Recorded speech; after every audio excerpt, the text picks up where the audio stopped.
Okay, as you see in this institutional video, there is a Portuguese version in the EMBRAPA YouTube channel.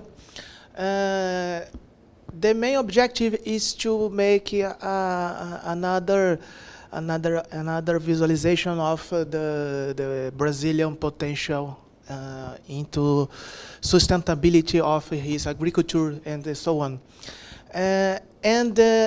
Plus these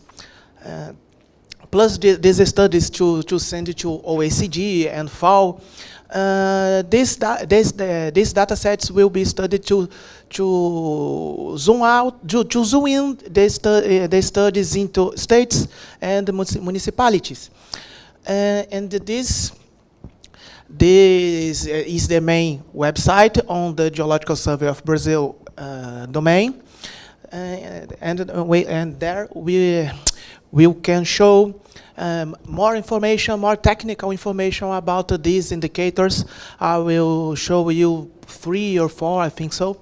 And there is another 11, 12, about 15 indicators to measure the Brazilian potential on agriculture.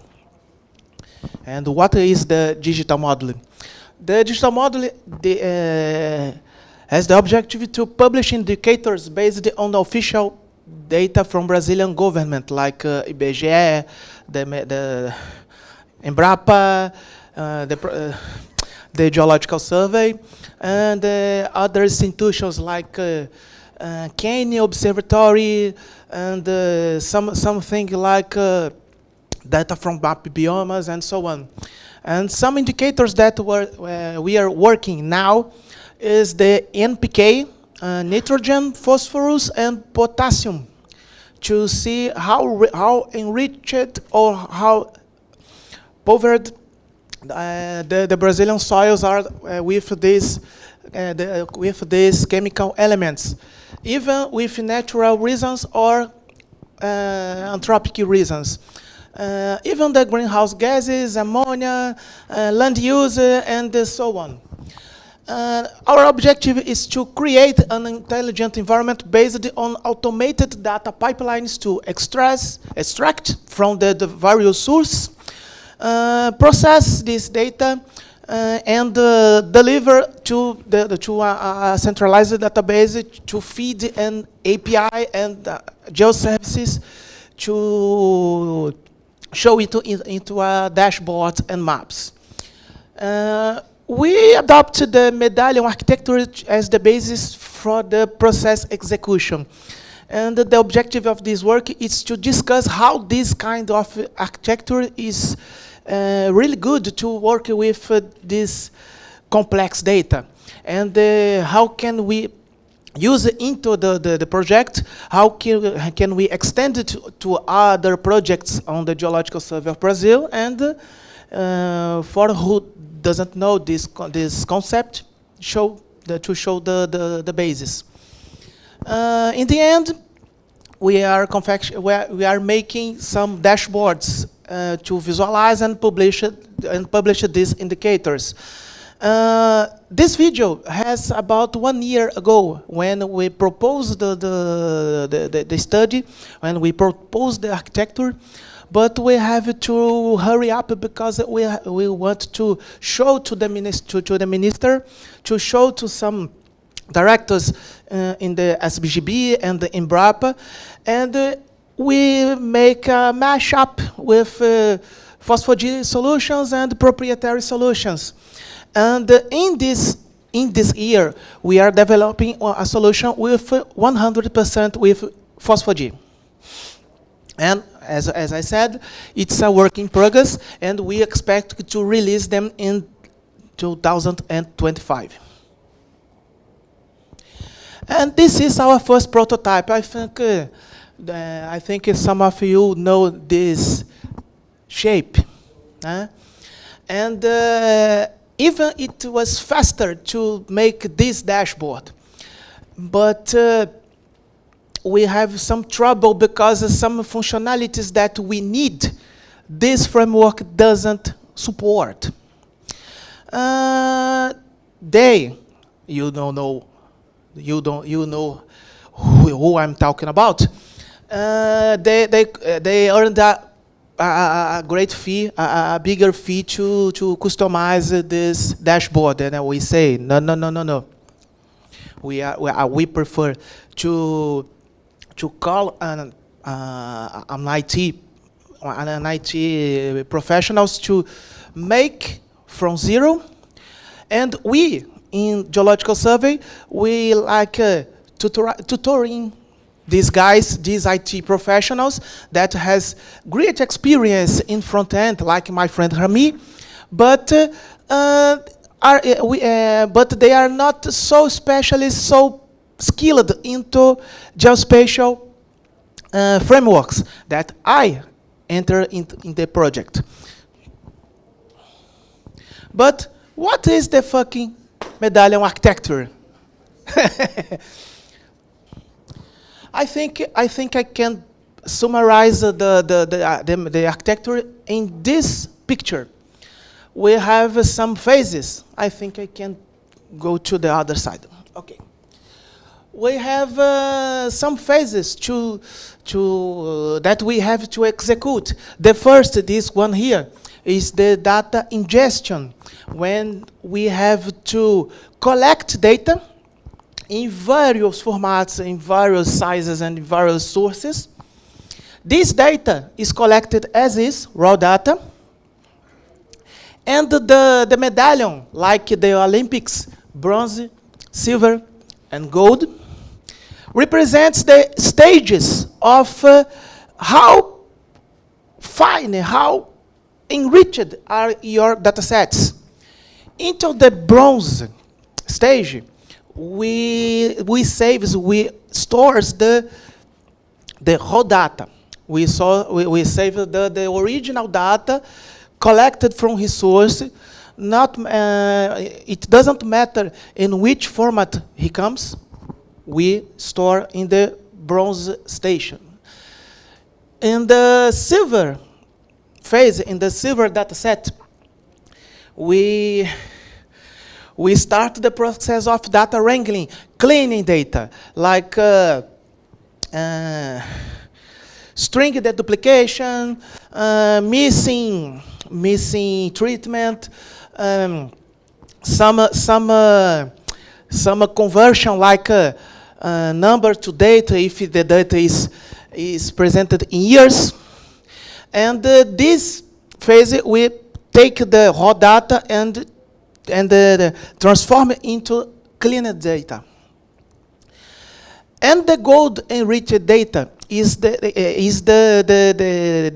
cleaned data with some calculations, some processing, and transforms into enriched data ready to transform it into information.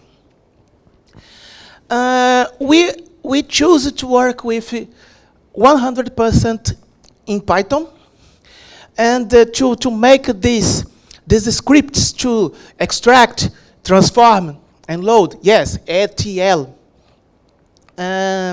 We used the Jupyter notebooks for prototyping the ETL process, and for working with the tabular data in 99% of these data sources that we collect. We are using normally pandas, and we established a limit to work with pandas, and even the database got bigger. We are using or Dask or Spark. I prefer Dask because to change some code from pandas to Dask, the change is minimal. PySpark is another framework to learn. Okay. And in this part, we are talking about the data processing. In the end, the data delivery. Last year, when we sell the project, we proposed to deliver this data in a web application with APIs and the geo APIs using FAST API and the PyGeo API for non-spatial and spatial data. And these crossed guys here, I think I can speak. It's Power BI and I think Web App Builder, the operations dashboard, and some of the Esri stuff. And now we are changing. First, increasing GeoServer together with PyGeo API. And for the data visualization, we are building a solution from zero using React.js and OpenLayers. The scripts are developed in Jupyter notebooks, organized and version controlled in GitHub. And these are the Python libraries that we use in 90% of this case. GeoPandas, OWS lib, Shapely, PyProj, requests, and some specific cases. But in most of these cases, we are using this collection of libraries. This is the Apache Airflow. I think you have know about this. We are organizing this process in Apache Airflow. A ETL process is called a DAG, Directed Acyclic Graphs. And in summary, we are we have a process. A process contains tasks. Each task has a bank of code, a bank of scripts that execute as a unique task, like extract from website is a task, clean data, clean one, clean two, clean three. Each one has his own task. And these tasks are orchestrated and monitored by a web server. That we shows this GUI here. These components are the scheduler that shows and controls the agenda, the scheduling of these tasks, monthly, daily, like cron jobs.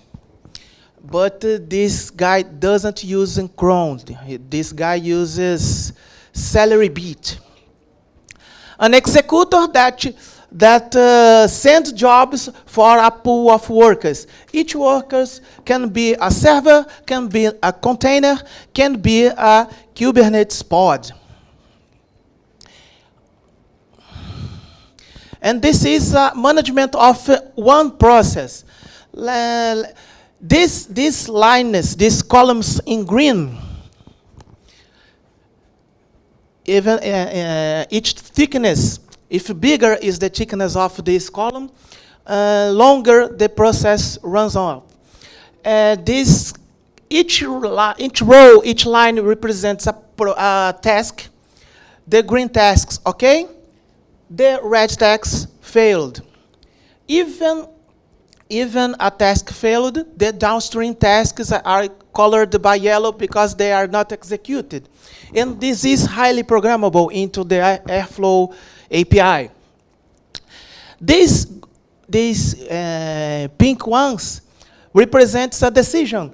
I think in this task, we have a decision that I will talk to you later. If the condition is true, he comes to a track. If the condition is false, he comes another track. I remember that this is a true condition and this is a false condition. I think I can speak now because this condition is the file changed from the last run to the current run. If the file changed,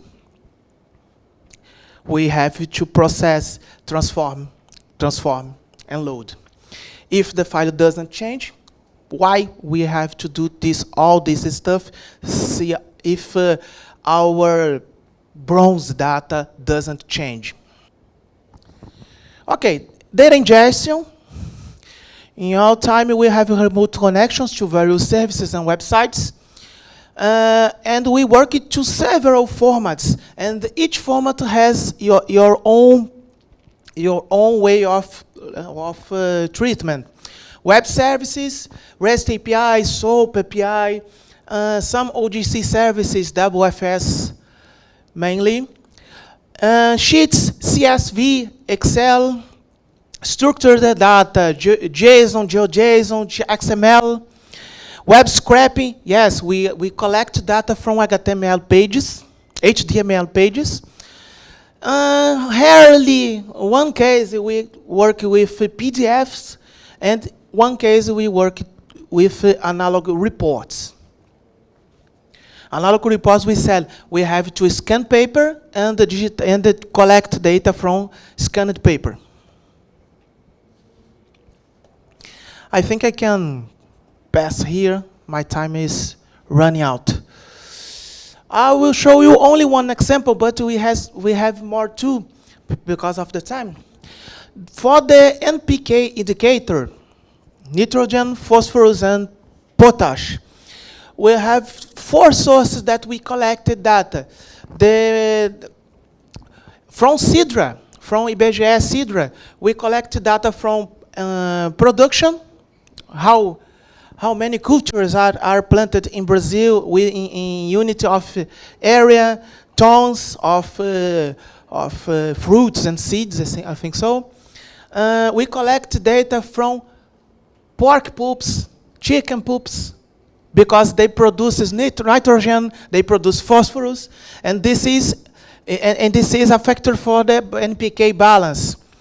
And the other examples for the INGE, the National Infrastructure Spatial Infrastructure for Brazil, we collect some political data. States, municipalities, we collect by OGC services. The ANDAC, I forgot what it means. We collect from synthetic. I don't think how to speak, but the chemicals they put into the soil to enrich them with nitrogen and the phosphorus. These data are restricted. This is one of we have to scan paper to collect. And the last one is the Cane Observatory, when we got data from ethanol. That we have a nitrogen source, and in this case the reports are in HTML, and we have to scrap the table and collect the data. Let's pass here. Data ingestion, finishing. We collect the data as is and stored as is. They are stored in bronze data store. And now we save this content into the file system, but in the Airflow architecture, where we store the data are set by an Airflow provider. File system is one provider. If we can change to S3, Google, and so on, we change the provider, pass the credentials, and so on, and the rest Airflow take care of it.